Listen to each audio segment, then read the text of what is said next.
Okay, imagine this. You've got people coming over, like, any minute. You open the fridge and nothing. Total panic sets in.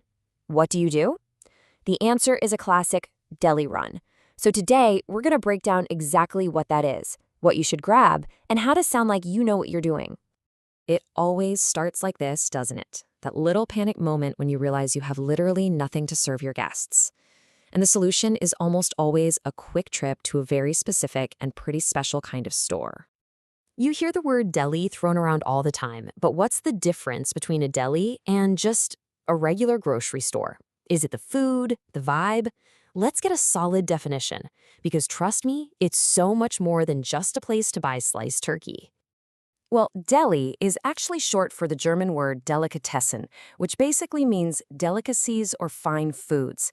And that's really the heart of it. It's your one-stop shop for a fast, delicious spread of high-quality meats, cheeses, and all sorts of prepared salads.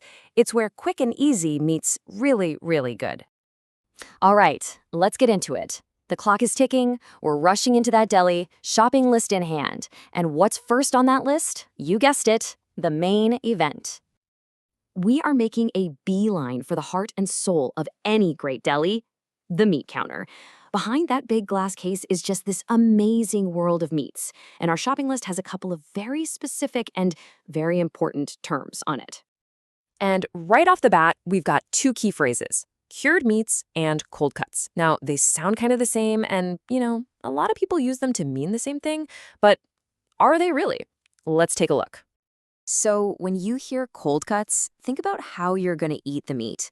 These are the ready-to-go guys, the ones made specifically to be sliced up and served cold. They're perfect for stacking on a sandwich or just laying out on a party plotter. Oh yeah, you know all of these. Ham, salami, pastrami, sliced turkey. These are the absolute heavy hitters, the building blocks of any self-respecting deli sandwich. Okay, now for cured meats. This term isn't about how you serve it, it's all about how it's made. Curing is this ancient technique for preserving meat, using salt or smoke or letting it soak in a brine to stop it from spoiling and, as a bonus, give it this incredibly deep, amazing flavor. So, here's the bottom line. Cold cut tells you how it's served, cold, but cured meat tells you how it's made, preserved. And the perfect example is ham. You take pork and you cure it to make ham. Then you slice that ham up and serve it as a cold cut. See? Makes sense now, right? Our shopping list also had liverwurst on it, and the name itself is a fantastic little clue to the deli's German origins. Wurst is just the German word for sausage, so yep, it's literally liver sausage. Okay, meats are secured, but a truly great deli platter is never just about the meat, right?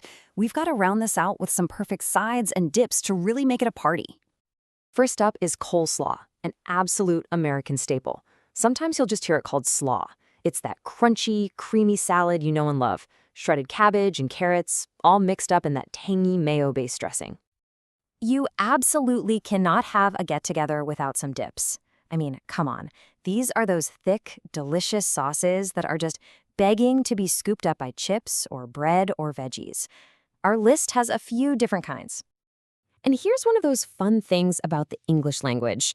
The word dip is doing double duty here. It's a noun, the actual sauce, and it's a verb, the action of scooping it up, all in the very same sentence. And just look at the variety on this list. It really shows you how multicultural a modern deli can be. Right next to an American classic like spinach and blue cheese, you've got tzatziki, that amazing, cool Greek dip made with yogurt, cucumber, and garlic. And finally, we arrive at a true icon of the deli. You'll see them swimming in these giant glass jars on every counter. I am, of course, talking about the pickle. The whole process is so simple, but it's also kind of magical, right? You take a regular old cucumber, you let it hang out in some brine, which is basically just super flavorful salty water, and it comes out the other side as a crunchy, tangy pickle. Now, if you're at a really good deli, you're not just getting a pickle. You might actually get a choice. Do you want a half sour, which is still super crisp and not too intense? Or do you go for the full sour, which has been curing for way longer and has that powerful, eye-watering pucker? Okay, our bags are loaded with deliciousness. But to really master the deli run, you have to understand the lingo, those quick, hurried phrases that get the job done when you're in a pinch. Let's go all the way back to the phrase that kicked this whole thing off. When somebody asks you to run to the deli, are you actually supposed to put on your sneakers and start jogging? Of course not. It's a super common idiom.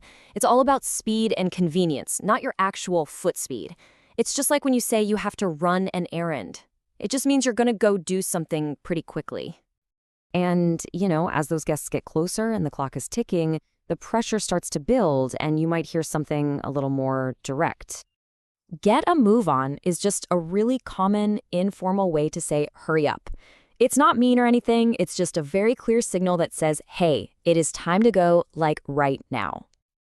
And there you have it, the full anatomy of a deli run. From the difference between cured meats and cold cuts, all the way to the urgent lingo of a last-minute shopping trip.